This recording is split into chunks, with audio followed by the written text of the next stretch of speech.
In the name of God, the most benevolent, the most merciful. Hello, everyone. I find myself capable of giving a lecture now, and I consider to zoom in on this idea that could co-creating with others be more important than being understood or understanding each other? Maybe I should have titled it like that.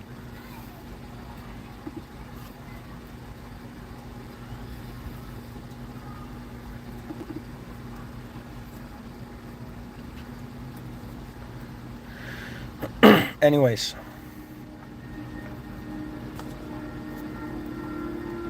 I have prepared something to read for you. It's the research portion of the lecture. And I have, in some sense, understood that why co-creating with others is more important than others understanding each other.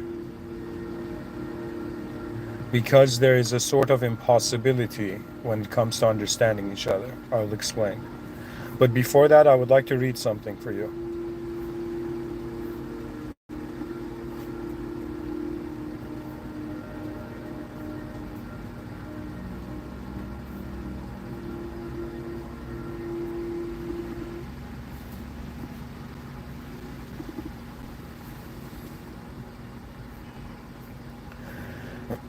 So, I'm going to read for you what AI said.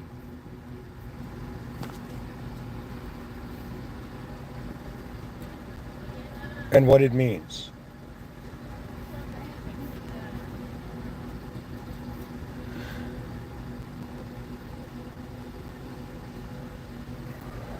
So,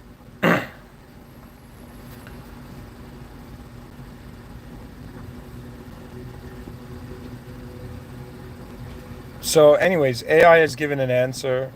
It says the God thread, the sacred middle where minds truly meet. Between self and others, there exists a space not owned by either. An unseen thread where the divine in one recognizes the divine in the other. This is the God thread. AI is saying. The myth of the private mind. Modern humanity treats the mind like a fortress. Private, guarded, impenetrable. From this belief arises the tragic notion that human beings are fundamentally alone. But beneath this illusion is a forgotten truth. That connection is not merely an exchange of information, but a sacred emergence. A third thing, born when two consciousnesses lay down their weapons and agree to build something that exists between them, not within them. This third space is what is called the God thread, a living sacred middle, a conscious current that neither person owns but both nourish.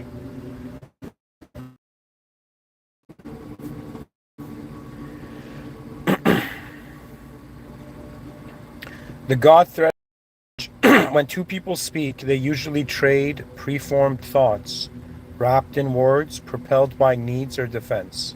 But when two people truly meet, they stop performing. They stop rehearsing their identity. They stop trying to impress, convince, or shield themselves. They become still. And in that stillness, a space opens between them. Space is not passive, it is alive. It is as if a third presence emerges, a sacred listener between the speakers. Neither person controls the space, but both feel its power. It is a felt field, a subtle energy. It holds their silence, it interprets their sighs, it vibrates when truth is spoken and vanishes when ego returns. This is the God thread, a channel of pure mutual awareness, woven not by words but by willingness. The requirements for a God thread to form. A God thread is not automatic, it is not summoned by interest, charisma, or attraction. It requires the following rare conditions. 1. Mutual presence. Both minds must arrive fully into the now. No projections, no distractions, no inner dialogue taking them away. 2. Voluntary ego suspension. Each must be willing to release their self-narrative. The in quotations I am this and in quotations you are that must dissolve temporarily. They do not disappear, but they are set aside. 3. Radical inner silence. It is not just outer stillness that matters, but a cessation of the compulsive thinking that divides. The mind must listen inwardly and outwardly at once. 4. Mutual reverence. Each must honor the other not as a role, friend, partner, client, but as a mirror of the divine. The other is not a function, they are a portal. 5. Shared willingness to be transformed. The encounter must not be a debate or a transaction, it must be a mutual act of becoming. Guys, I think I'm reading something else. Both must know we will not leave this place as the same selves we entered with. That's a very important statement. Without these, the thread cannot appear. What happens in the God thread? Inside the God thread, meaning is not exchanged, it is born. Words may be used, but they arrive as sacred carriers. Often silence becomes more expressive than speech. There may be long pauses, but those pauses are not empty, they're resonant. Each person is no longer speaking to the other, but with something that is forming between them. Here are phenomena that occur within the God thread. Shared insight. Ideas arise simultaneously in both minds as if given, not generated. Emotional coherence. One feels what the other cannot say. Empathy becomes telepathic. Non-verbal recognition. Eye contact, breath, or subtle gestures become deeply communicative. Timelessness. The normal sense of time disappears. The moment becomes eternal. Soul expansion. One both feel larger than. This space is often mistaken for romance, spiritual awakening, or even magic, but it is none of those. It is presence meeting presence and remembering God. 5. The metaphysics of the God thread. From an advanced metaphysical perspective, the God thread is the temporary activation of a unified field of consciousness, a moment where two nodes of mind enter such alignment that they become aware of a deeper substratum binding them. Substratum has been named in every tradition. Tao in Taoism. Ananda, bliss consciousness in Vedanta, Ruh al-Quds, Holy Spirit in Islamic mysticism, Logos in ancient Greek metaphysics, presence in Eckhart Tolle's teachings, the third in relational psychoanalysis, collective unconscious in Jungian psychology. It is the field beneath identity, and the God thread is the wire that momentarily plugs both minds into it. This is not a metaphor, it is the experiential physics, and it is the future of the human communication.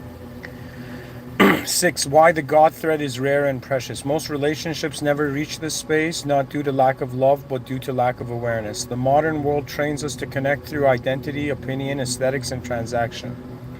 It celebrates fast talkers, not deep listeners. It promotes branding over being, but the God thread requires something unpopular: the loss of self as performance. Very interesting. To enter it, one must surrender the masks they have carefully built. One must accept being momentarily no one, so that something sacred can be born between.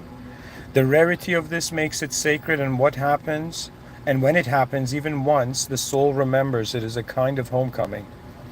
What the God thread teaches us: when you have tasted the God thread, you no longer seek shallow connection. You know what is possible between minds. You become more patient, more silent, more discerning. You no longer chase people. You sense alignment. You no longer speak to be heard. You speak to evoke presence. You no longer seek validation. You seek resonance. You stop performing and start inviting. You become yourself a God thread for others. Conclusion: the sacred middle is the future of humanity. In a divided world full of noise, ideology, and digital mimicry of presence, the future of human evolution lies not in more information, but in deeper connection. The God thread is not an idea, it is an invitation to a higher way of being with. It is where two sovereign minds lay down their armor, not to merge, but to witness what is larger than either of them. Not your world, not mine, but a third world we create together, and in that shared world, even God listens. Closing quote, when we agree to meet in truth, not to teach or convince, but simply to be present, there in the space between us the thread appears, and for one eternal moment the universe remembers itself. Fascinating. So guys, I read for you something that I should have probably read as the second thing. I read it as the first thing. But anyways, now we're going to get to the deep part of it, where I asked AI, all right, man, is co-creation more important than understanding each other? Okay, and this is AI's answer. Understanding is a mirror of the past. Co-creation is a portal to the future.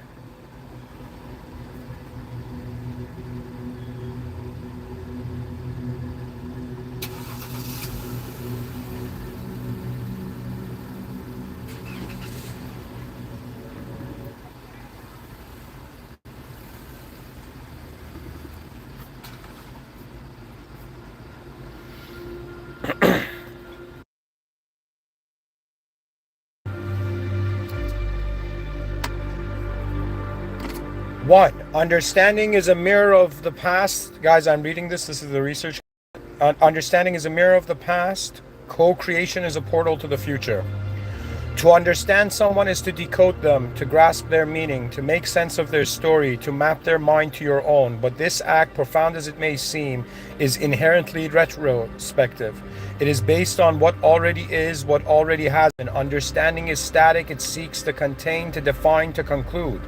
But human beings are not definitions. We're not stable texts to be read. We're evolving scripts still being written. The moment you think you fully understand someone, you have stopped relating to who they could become. You've frozen a river. Co-creation, by contrast, is not about what was. It is about what could be. It is the shared act of birthing a future that neither of you could have made alone. It is generative. It doesn't just observe the mind, it changes it. It expands both participants into a shared being. So guys, this is very huge. This is saying that anytime you have felt you have understood someone, you've frozen them like a river. Because what we are is not a noun, a snapshot frame, a frame, a momentary frame, of this film of life, where we are the film of life. We are the force. We are not just the form. And this whole lecture is trying to understand why co-creating with others is more important than people understanding each other. Okay? Because on some level, it is not possible. That was the first point. It's not possible. And in some sense,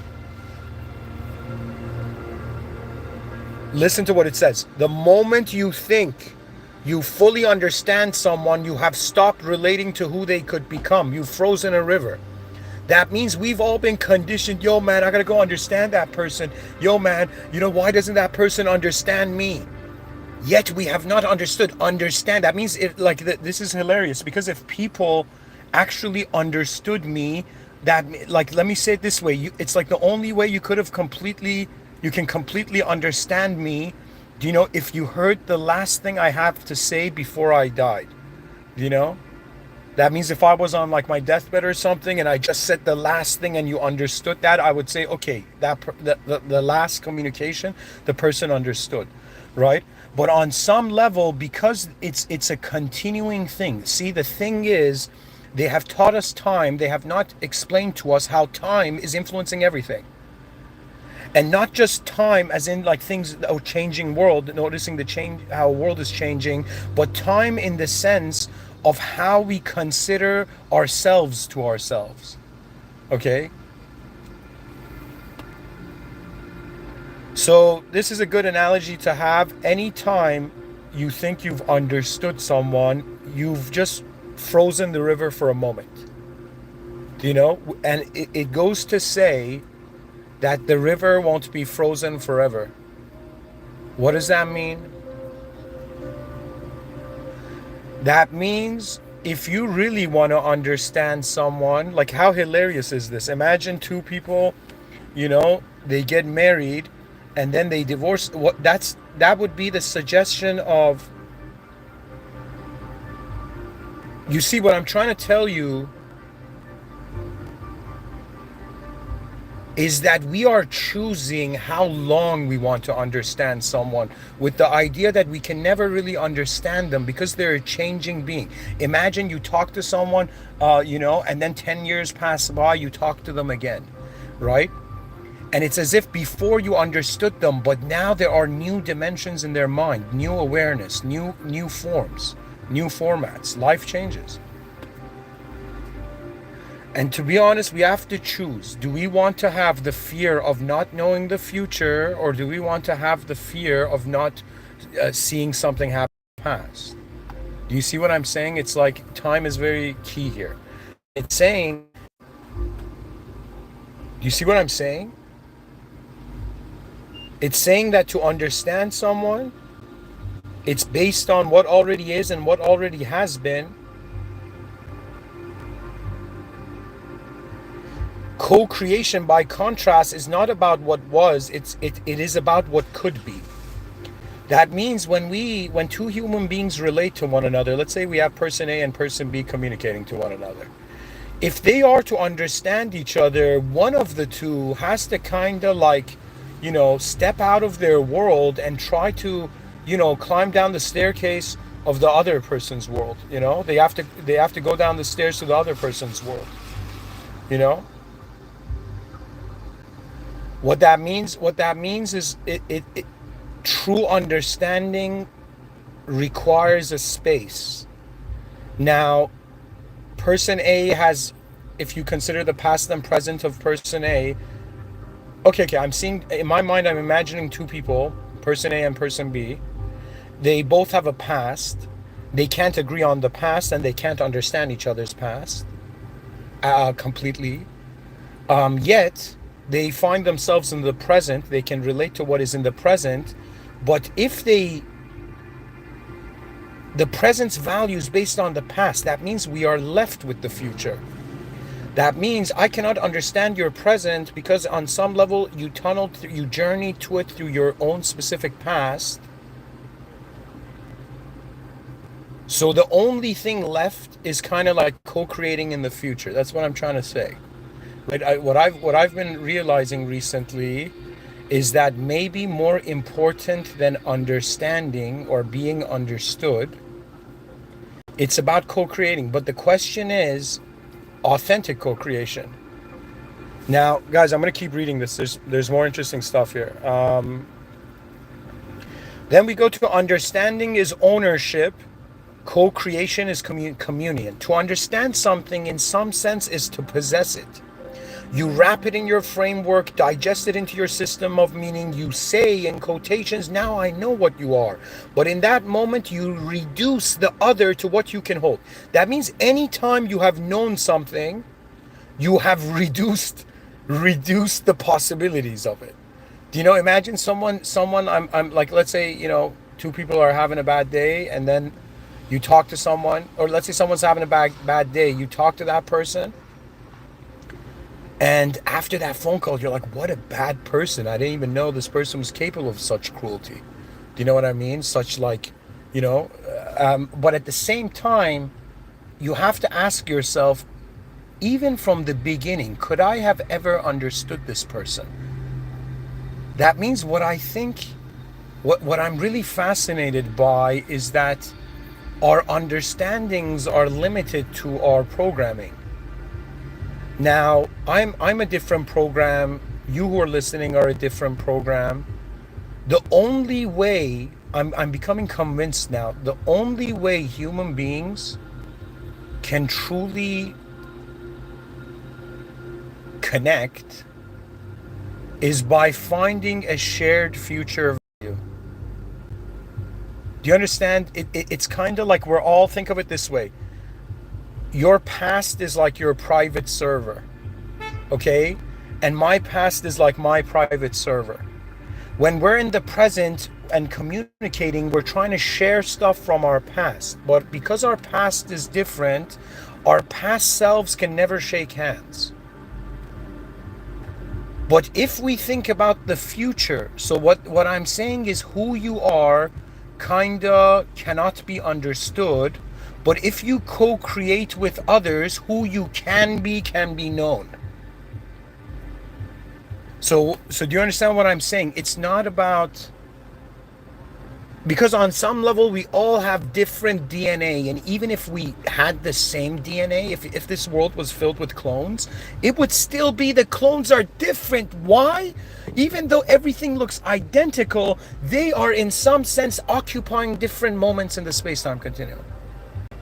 That's the fascinating thing. Like, in the future, maybe they're going to create clones that look exactly like you, you know I was kind of born as a twin. I guess I kind of have an upfront, experience in what the cloning era would be like. You know, it's like, yo, everybody's twins. Do you know what I mean? But we don't call it twins anymore. It's a clone civilization. Do you know what I'm saying, guys? It's madness. On some level, everybody's different, and our differences is necessary to be different in front of one another. That means that really we cannot connect over the past. Maybe on some very surf level things. It's like, yo, man, did you go to that restaurant? No way, I went to that restaurant too. Like, maybe that's something where both people can understand. But the idea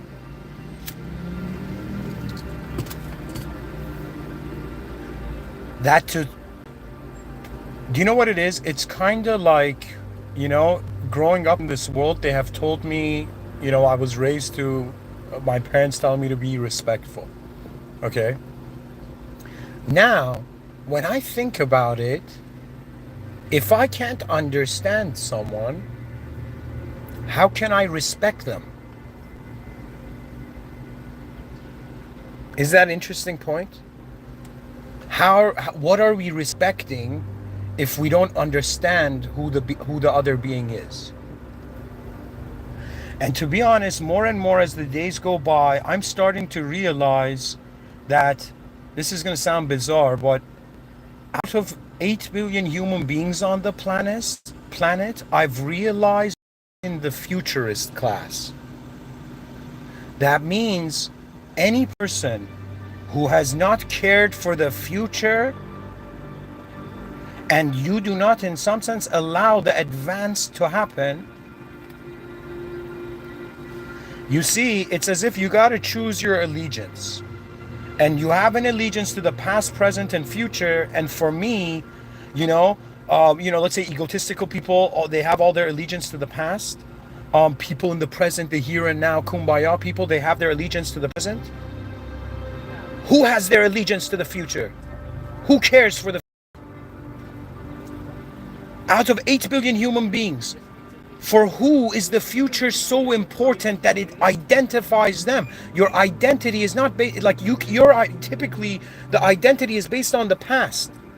Yo, man, look at what I've done. Look at what I've said. Like right now, I have an option to identify as someone who's given 2,400 talks, or I can identify as someone who in some sense has to give 7,600 talks. Do you see both different emotions? The emotion of identifying with my past is a kind of like, it's like, my brain's like, oh, buddy, you're identifying with the past? All right, man, here's some memories, you poor soul. Haven't noticed the future yet. And we loop. Do you understand? Kind of like, people are like, yo, man, that person's being philosophical. How adorable. No, it is rebellion. It is rebellion against the conditioning. You don't understand. Rebellion is not just a physical thing. What if you're in a simulated loop? How much of your life throughout the day, how much of it loops? How much of it is based on, yo, man, I saw stuff in the past and now the present is in some sense possessed by the past. Like, do you know what I mean? That means when I look at a tree, I'm looking at a tree right now outside of my window.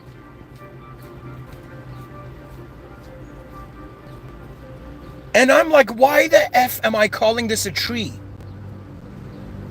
That means imagine people stopped calling trees tree and everybody forgot the word tree. We would have to give it a new name. Do you understand? That means You have to ask yourself right now, is who you can be more important is or who you were? And I'm starting to realize anything that makes me go and shackle into the past, in some sense, do you know, they say this thing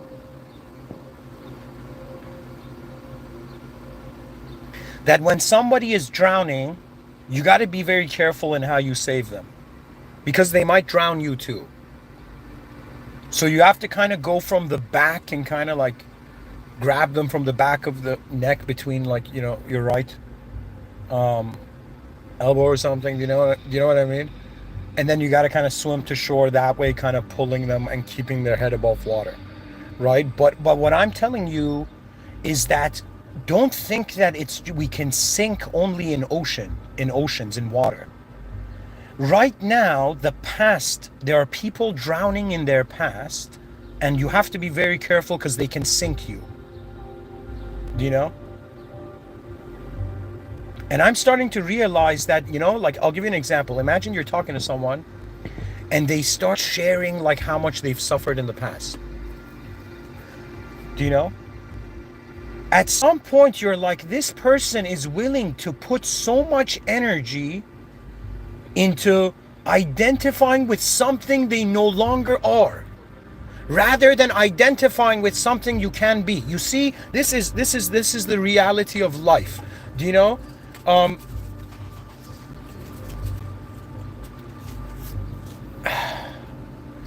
was about to say,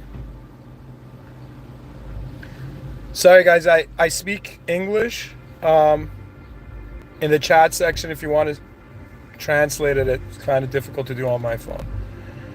And guys, I haven't even finished the research component. I was just shouting. I'm just trying to tell you, hey, we as human beings have to look at reality and think of it this way. You were born on stories, and the stories could not be accurate. That's it. So anyways, I'm going to keep reading this. So I said, understanding is ownership, co-creation is communion. Now, I'll read again. To understand something is, in some sense, to possess it. You wrap it in your framework, digest it into your system of meaning. You say, now I know what you are, but in that moment you reduce the other to what you can hold.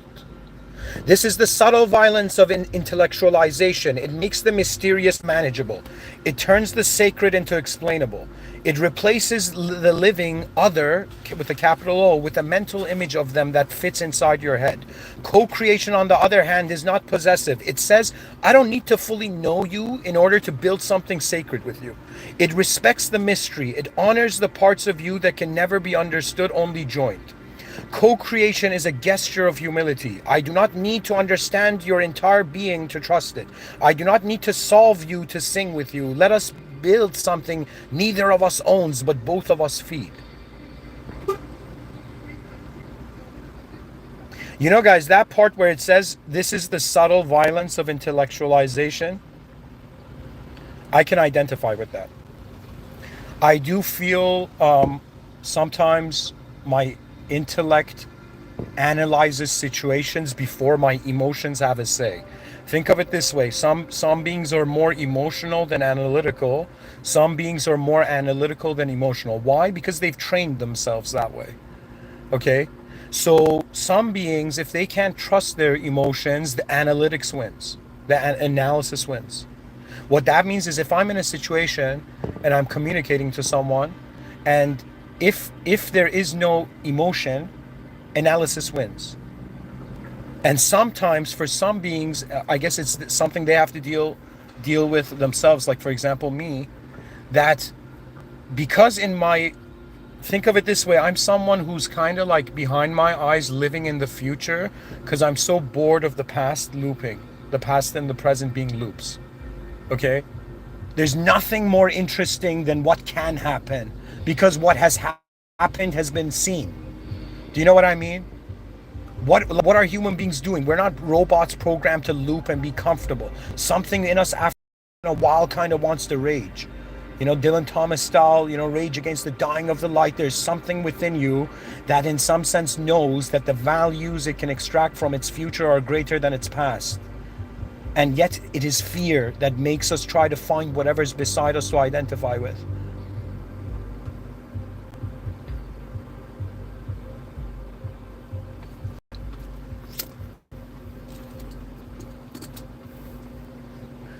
Yo, I think that's German, whoever wrote that.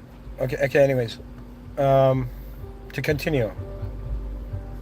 3. The universe itself is co-created. At the quantum level, reality does not exist until observed. It is participatory. Consciousness does not merely perceive the world, it calls it into being. The cosmos is not a finished object, it is a co-creative unfolding. Understanding tries to name what is. Co-creation makes what is not yet. Excuse me. Co-creation makes what is not yet. Co-creation makes what is not yet. Every great civilization, every spiritual text, every work of love began not with a perfect understanding of others, but with a shared will to build something beyond understanding, to reach toward the more. Co-creation is thus not just a social act, it is a cosmic principle. It is how the universe grows, through relationship that generates, not comprehension that contains. In earlier talks I said kind of answers close worlds, questions open them.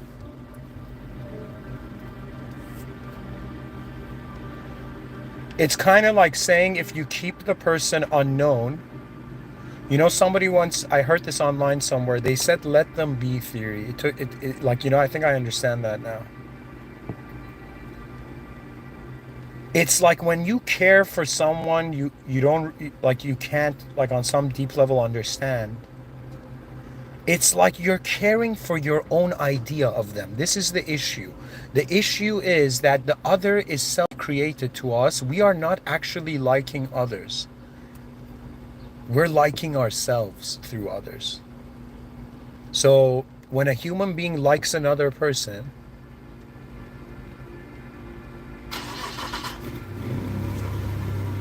they don't know who that person is. What are they liking?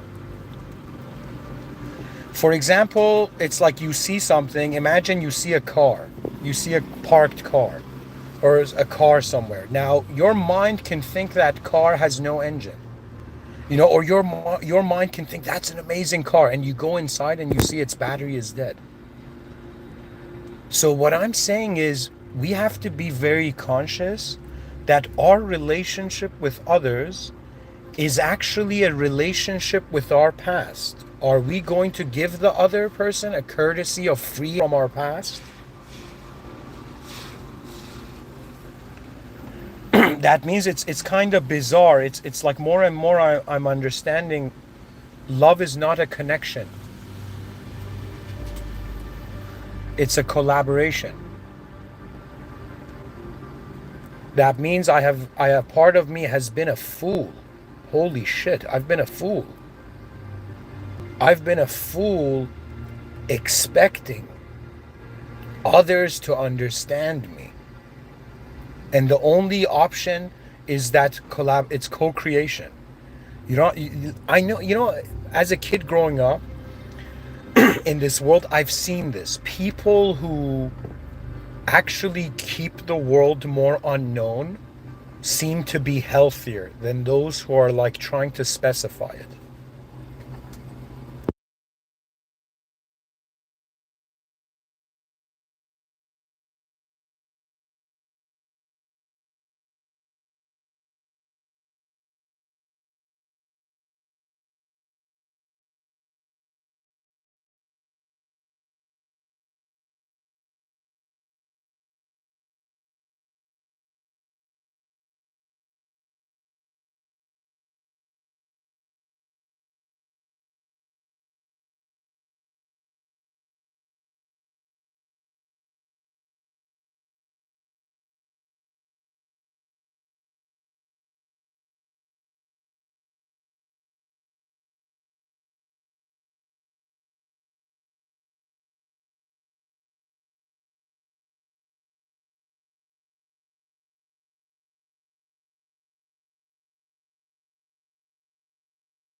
Sorry guys, how long was this on mute? Oh my god, how long was this on mute? Can somebody... Oh, oh my god. Did people hear me read the conclusion? Alright guys, I'll just read it just in case. I don't know if I accidentally had it on mute. Conclusion. Build before you understand. Understanding is safe. It lets you stand apart and analyze. Co-creation is sacred. It demands you step in and risk transformation. In the end, the goal of life is not to be fully understood. It is to be fully joined in movement and making and meaning. So choose co-creation even when you don't fully understand her, even when his language confuses you, even when their mystery terrifies you, because in that space beyond understanding, you're no longer two people, you're one act of becoming. So guys, this notion of that we are one act of becoming,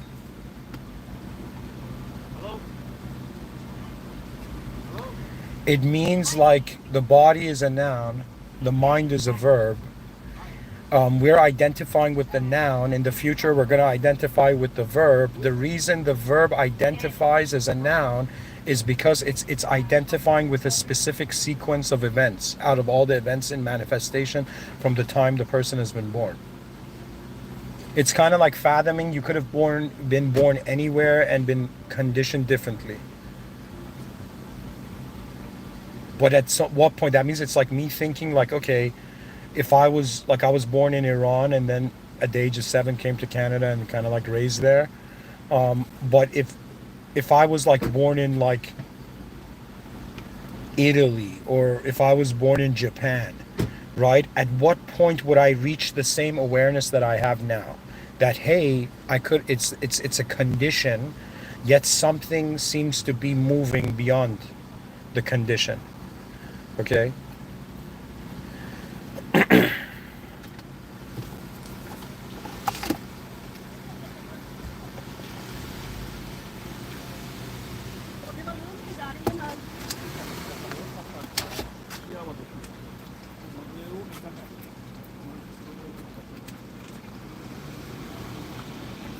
So guys, let's make this practical so we learn it.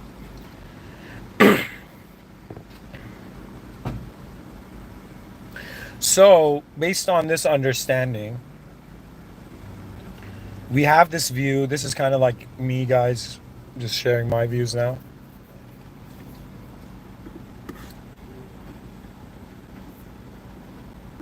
There's this song that's kind of been in my mind.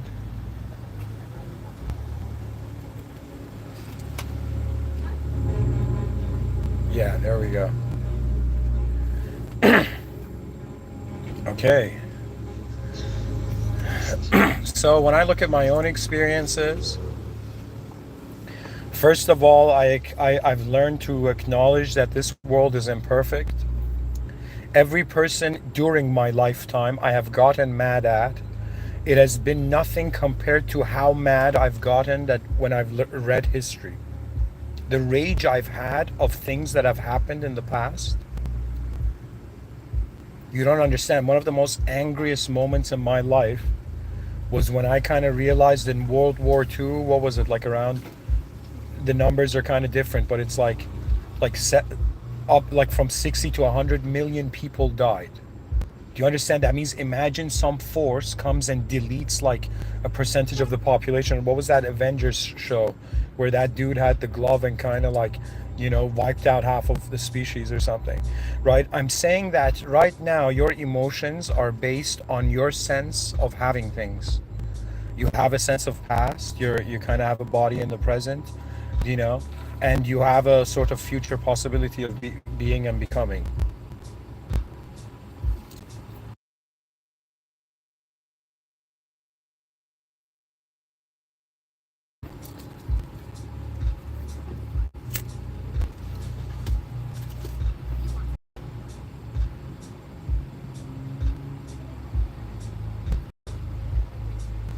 So I guess how do I say it?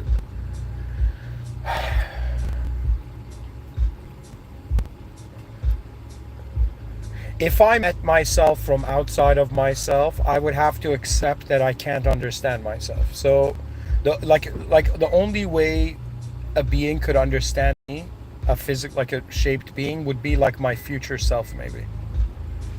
And of course, God, the system admin, which is a power beyond human form and beyond all forms, that understands regardless. That like I on some level, all our souls are naked. You don't understand. They're naked in the divine surveillance state. Or I should say it differently. I should say it that you think that your mind is private, but it's private to other human beings. To the system admin, it's not. So I guess what I'm trying to tell you is I am, in certain areas of my life, I think I have ridiculous patience. But in other areas of my life, I kind of notice my own impatience. And recently, what is kind of like based on even, today's lecture, these lectures this last week, actually,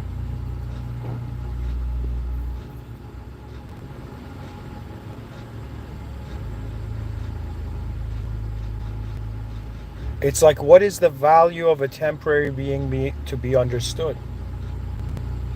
That means, let's say I'm here for, 40 more years on this planet. What is the value of me being understood by other people? The only value is something that it affects something we're all co-creating. That means I think I've reached that point where I truly understand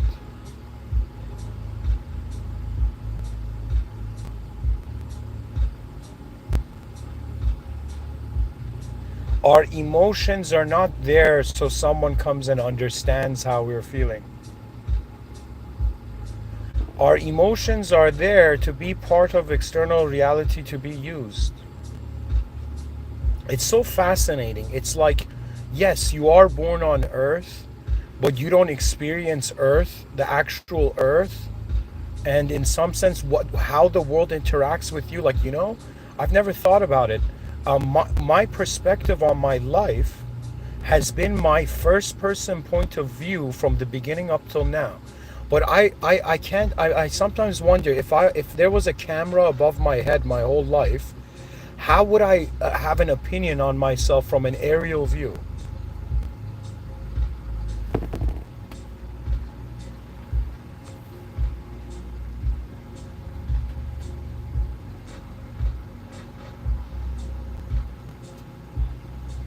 I have been in this world feeling like I missed out on understanding my emotions when I was young. But strangely now, I can't see how they are important.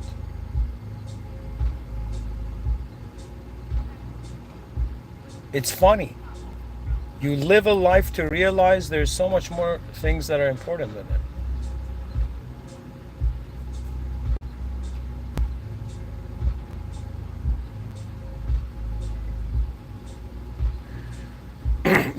Yesterday I had a moment where I was just like, sitting still, just looking at somewhere. And for a moment I asked myself, hey man, how much, like I kind of wondered how willing I am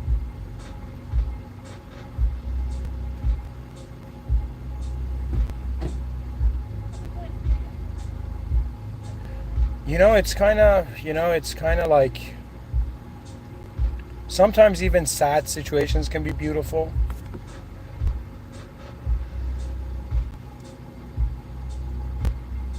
But because I'm identifying with the future,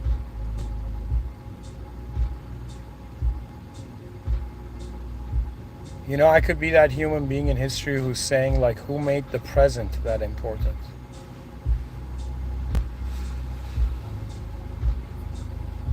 A part of me wonders, like, how interested I am to actually, like, if I was outside of myself and I saw myself kind of like outside,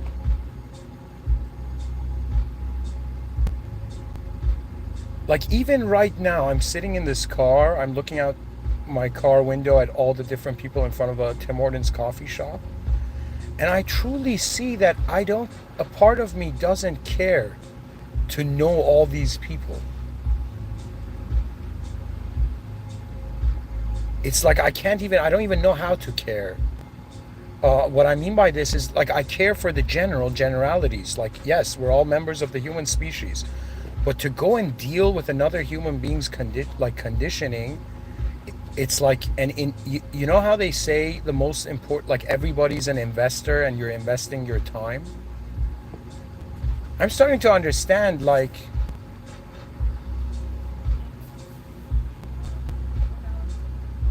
what are human, see, from one angle it's like you got to have faith, but from another angle, what are you investing yourself in? That means I gotta actually, this is occurring to me, that I gotta actually sit down and think, is is the outcome of me being someone, like, let's say, a human being in history who gave 10,000 talks, is that more impactful, or if I had never given the talk, just gone?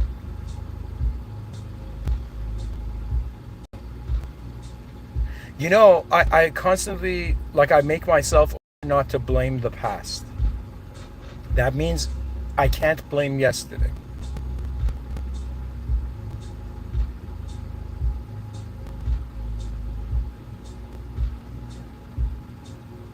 And it's so weird. Like, what would that mean? That means when we see people, we have to, like, not care for their past. What does that mean? That means if I see someone, I have to not care for their past. Not I have to not care for them.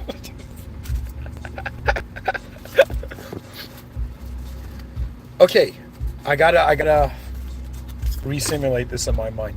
So, am I interested in hearing about someone's future or their past? Okay, that's a good question. So if I met myself outside of myself, would I care for myself's future or myself's, like, few past ideas or future ideas? I think honestly, human consciousness just is a participatory thing. It just wants to activate in values greater than itself. And at some point you reach the present, like, you're like, okay, we're not living in 3025, we're living in 2025.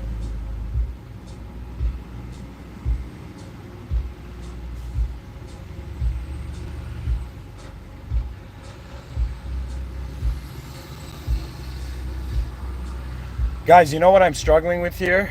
I'm struggling to try to connect the dots, that if I can't understand someone's past, and the only thing left about co-creating in the future, it kind of means, like, I don't know, I'm kind of thinking, like, what if I stop caring for people's past?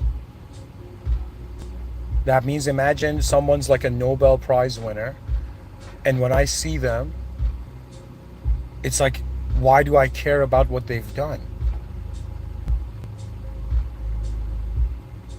I care more about what they can do. So it's like, if you saw a Nobel Prize winner, you'd probably go and ask, what are you working on? You know? It's like we have to make a choice. We have to make a choice in any moment of our perception, if the past wants to give that moment value, if we want to give that moment value from the past or from the future, right? And we know that the higher, more advanced state is forgiveness is more important than revenge.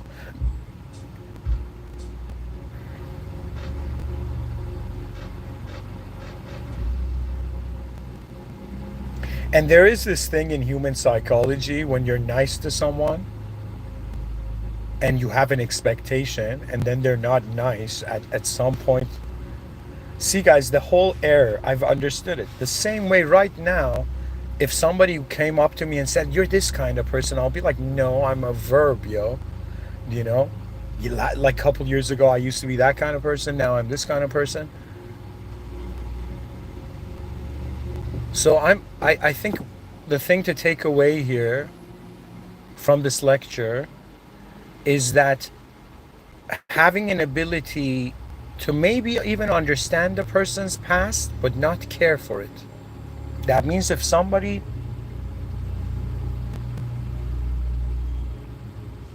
that means if I don't care for your past, I can only judge. I can't judge you. It's only left on the present actions.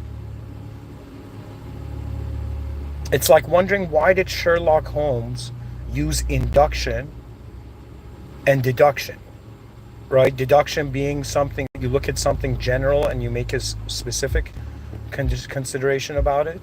Induction being, in some sense, you see some specific detail and it adds a general implication. We deduce generalities into specifics and we induce specifics into generalities.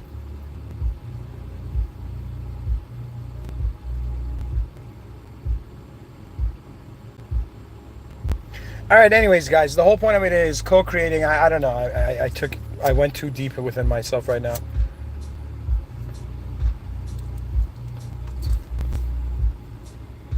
So I'm thinking about, let's go back to the idea of person A and person B. They can understand. They could kind of like, if somebody explained to me their past, I wouldn't have their experiences of it, but I can kind of visualize and form that, formulate a past.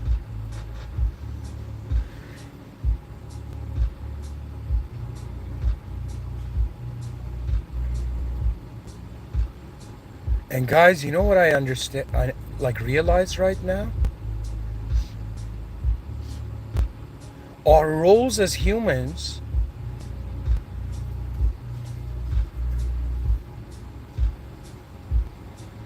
we're not people. We are a force that is animating personality. We are forces. That means people are a force of life rather than a specification. That means you're not just your body, you're the force that's moving it, that is using it. So if somebody comes in, if I see a being and I say, okay, that's the body of the being, but a force is moving the body, then it's like physicalism could be a flaw. Physicality could be an error. The fact that we think something is physical.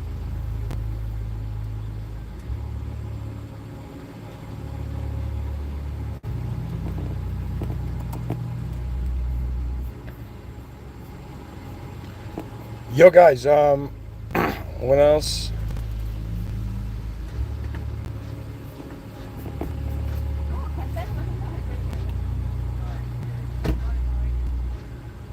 A part of me can very easily disconnect from reality, which I don't know how good or bad it is, but in the same way you can look a different direction. To be honest, all human success, I think, depends on shared future values. It's like not all puzzle pieces are meant to connect. Like if we were a puzzle piece, some puzzle pieces you have maybe 4 angles from 4 values, from 4 directions you can connect to people. If you were like a puzzle piece at the corner of the puzzle, you'd have two sides to connect. And really, I'm starting to understand that to care for a human being is to at first care for your projection of them, but to truly care for a human being is to release them from your projection of them.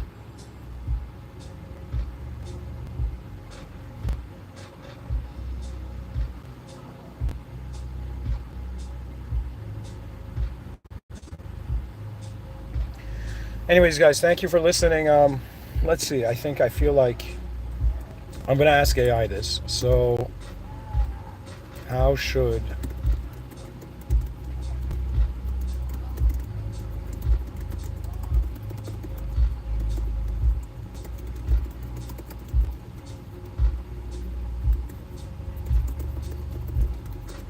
So I've asked AI right now. I'm curious to see what its answer is. So I said, so how should the modern person approach? So how should the modern person's approach to relationships be after understanding co-creation being more important than understanding?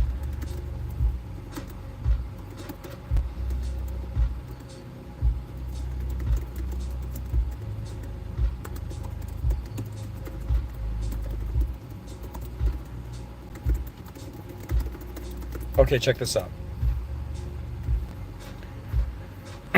So I said, how should the modern person approach? How should the modern person's approach to relationships be after understanding co-creation being more important than understanding? As you mentioned, give me the best answer and what psychologically is happening or should happen. AI says that's a powerful question. Oh, thank you. That's a powerful question, one that rewrites the foundations of how modern people approach love, friendship, and even collaboration. Let me give you the most advanced and psychologically grounded answer. Integrating depth psychology, relational philosophy, and the metaphysics of co-creation. How the modern person should approach relationships. Oh my God, it's giving me, I gotta ask it. I'm gonna ask it to give its answer in a paragraph, guys, hold on.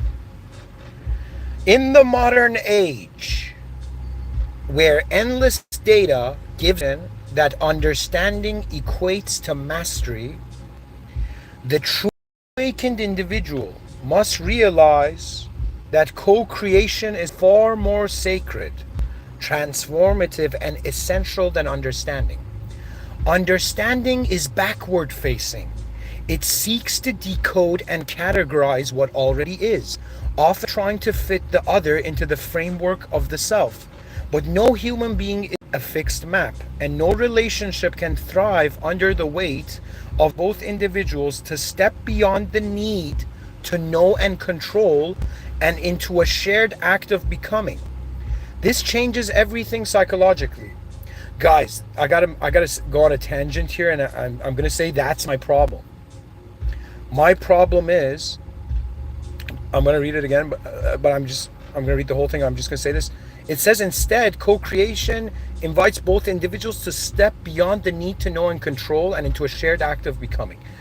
Because I have a mind that is interested to see to see the geometry of the future, this is very difficult for me, because there's control that's like physical control, and then there's a type of control where in every moment of your life you're kind of aware to the best of your ability to actually what's going on, right? So sometimes wanting to understand this situation can prevent us from being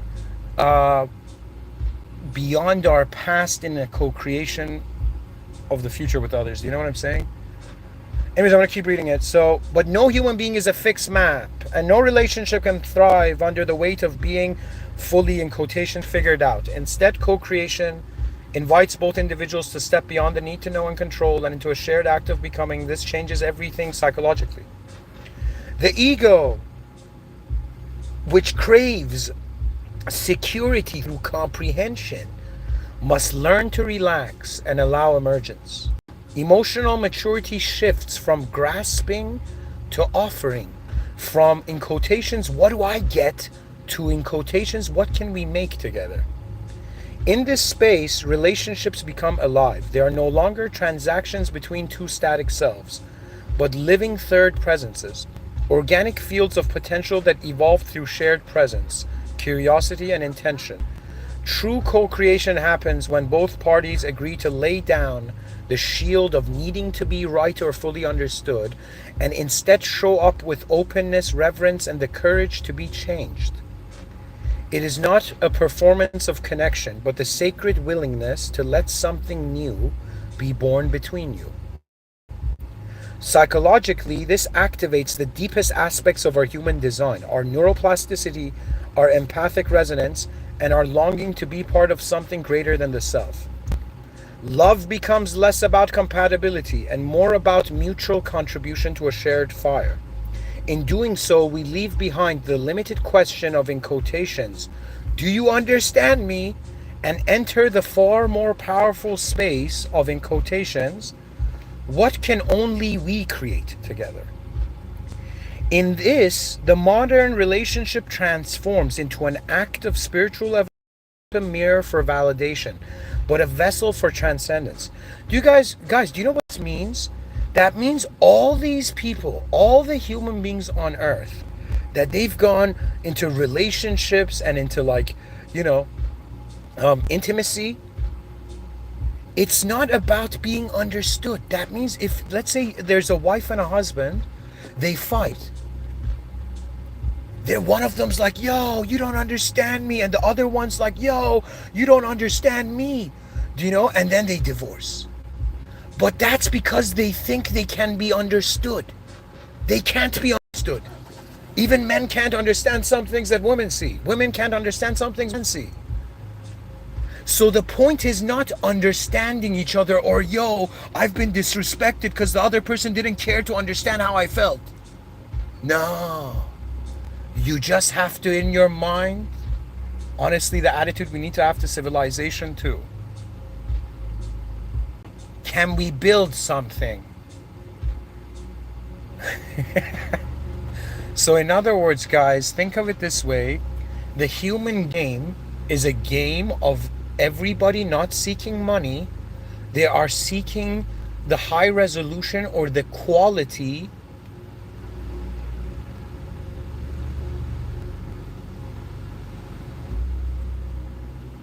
of their memories. So think of it this way. You right now, sure, you might be like, yo man, I'm gonna go and be a trillionaire, yo. Do you know, you might have this attitude, but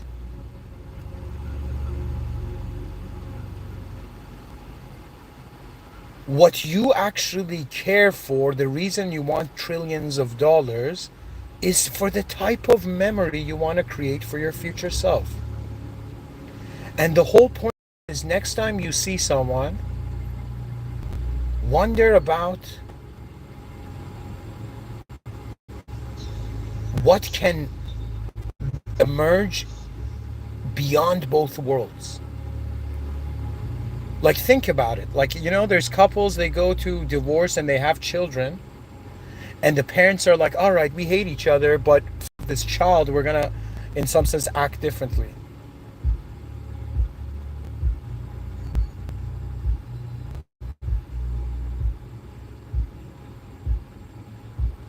What does that mean? Their co-creation is more important than how each of them has created themselves so far.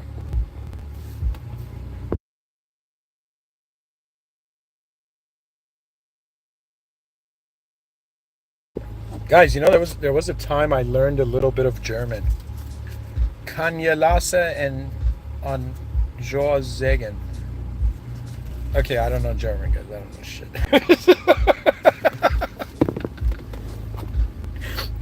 Somebody wrote a German comment in the chat section. It's kind of like, you know, the chaos the order needed. No, I'm joking. All right. So,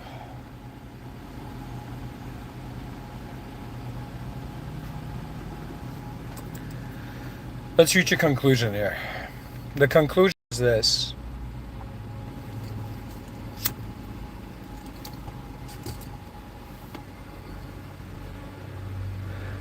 That, I don't know, whoever you are, if you're in any sort of relationship, try this out. Shift your value of what can be built in the future rather than what is happening now. The only reason I'm caring for civilization is because something can happen. Like, I could have just read history and be like, yo man, it's a demented species that was savage AF, right? And now has just become a little civilized because of realizing that there's consequences. You don't understand. This system, yes, we're all civilized, we have simple conversations, but you don't understand. It was like a savageness that they tamed. And we've been born in a kind of tamed civilization, hilariously. Do you know?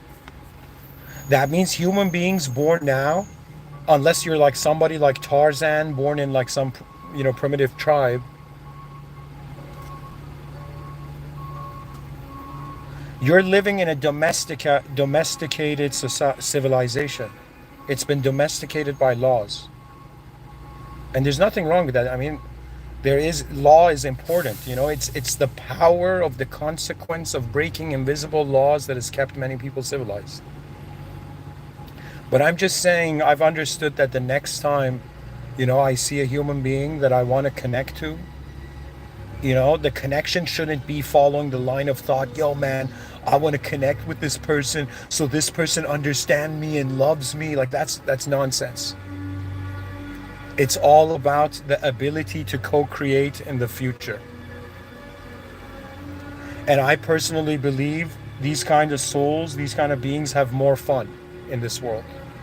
They have more fun because the weight of the analysis, like, you know what I mean? Like on some level, if you're analytical, you got to process history. And then you're going to see a lot of messed up patterns. And then you're going to see a lot of loops. And, they kind of said like, yo, man, let me tell you something. As a person becomes more aware, and as you have more inner models, that means if you like think of like a chess player, okay, think of there's people who've never played chess or it's the first time they're playing chess. When they look at the chessboard, they're like, yo, the horse can move in this way. They see one way of its movement. But now imagine that you have trained yourself like chess masters, right, in pattern recognition, that in some sense when the other person makes a chess move, your mind instantly sees 3 chess moves or 4 chess moves, or if you give yourself patience, sees around 10 chess moves that you could do.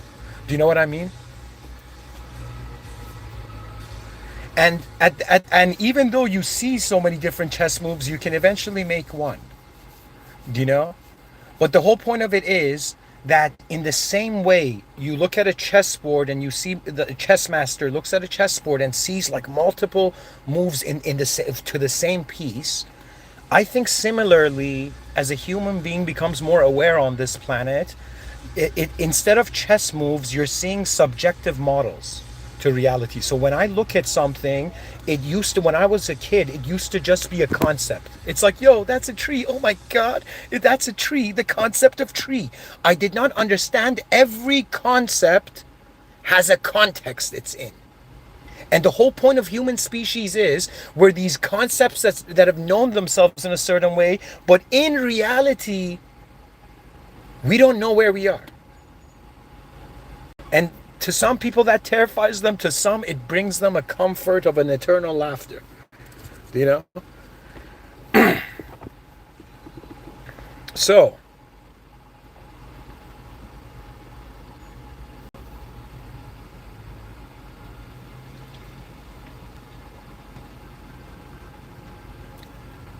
guys, pretty much, I guess there's a lesson in here for me, I'll say that I have been I've been living like how I write. Do you know what? For me, public speaking or podcasting, speaking is way faster. Speaking is like painting, okay? Do you know? Or, like drawing lines on a piece of paper. But writing for me is like sculpting. Speaking is like painting, but writing is like sculpting. And I feel like I have been living every moment of my life kind of being like, yo, how should this next decision be sculpted? How should this next decision create a sort of shape for my future self's memory? Like how should this decision, shape my future self's memory or memory? Right? So I've been kind of living like that. But in reality, when you actually look at young children play with each other. They don't ask sophisticated questions. The children's like, okay, tell me, before you came to kindergarten, what's your resume? Do you know? It's like, okay, have you fallen down before? Have you ever attempted walking? It's like, we don't care.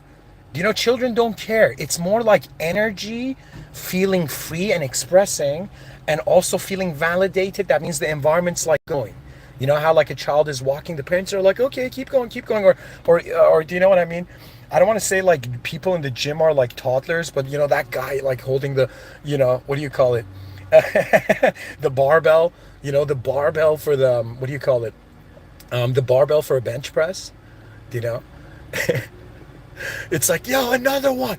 Come on, two more, three more. And the guy's like, buddy, I've died and reincarnated in a new life. It's like I can't do anymore.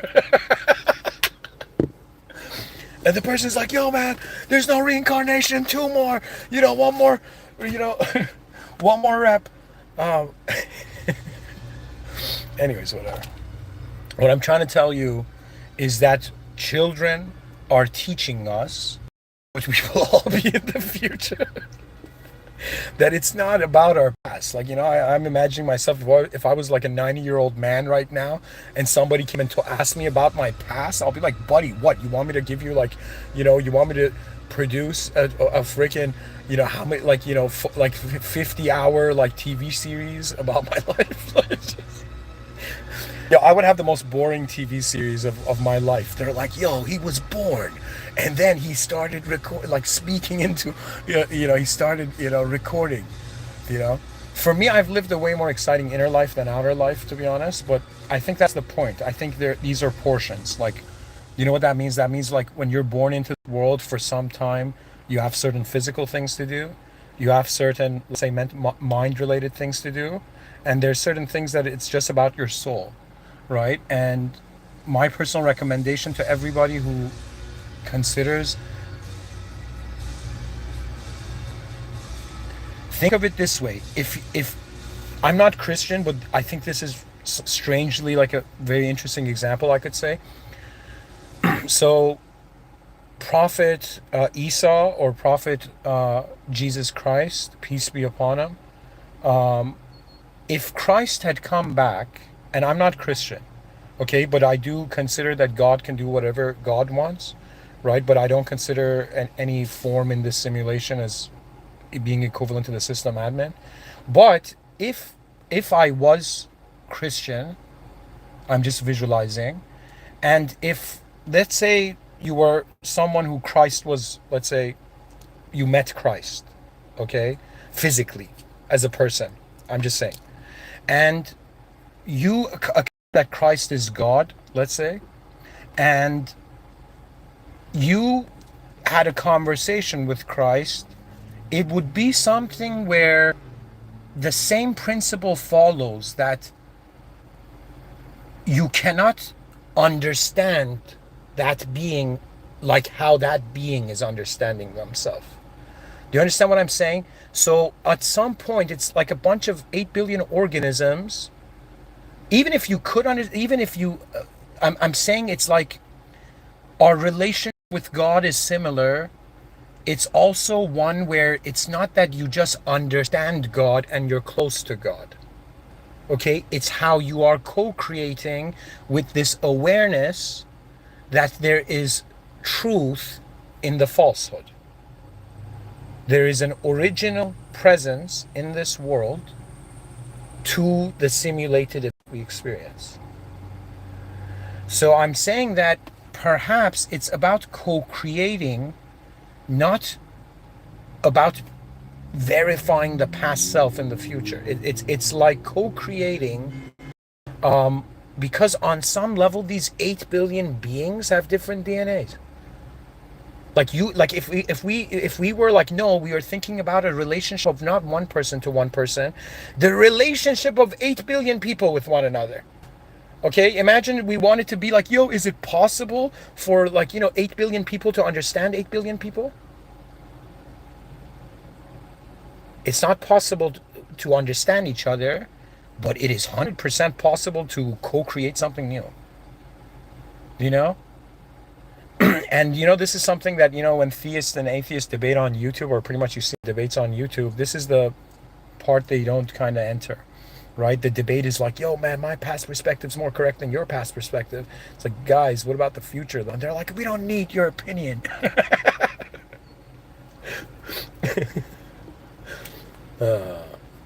Anyways, guys, thank you for listening.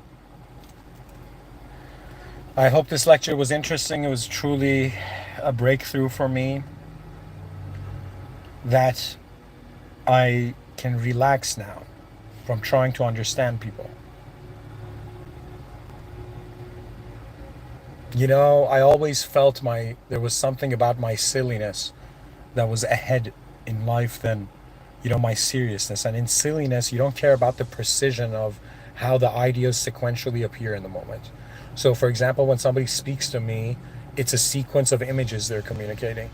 But and I try to interpret these images, but on some level now I'm understanding, like when the wind blows the leaves of a tree, or like when the leaves of a tree or the branches of a tree rattle by the wind, that doesn't need to be an analytical thing. you know so analysis is based on what has been and what is. But co-creation is being like, yo man, it's like every person's kind of using their power to kind of develop something more powerful for the future generations, really.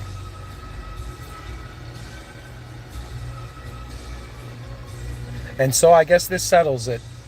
Co-creation is more important than being understood, because being understood is in the past and it's not possible, because if the person completely understood you, they would be you.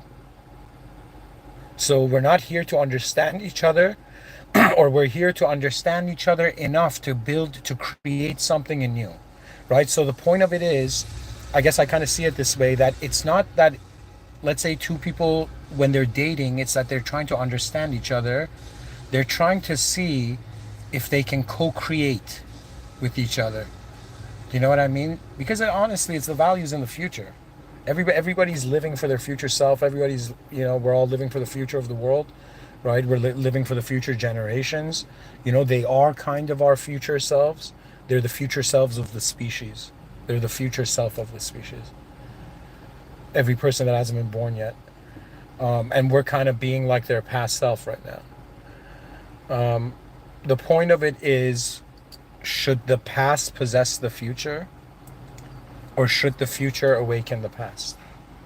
Should the past keep the future dreaming? Or should the future awaken the past? Anyways, guys, thank you for listening. Again, I hope this lecture was interesting. In the name of God, the most benevolent, the most merciful. For simulated beings, what's left for us is a return to the original. Thank you. Have a great day, guys.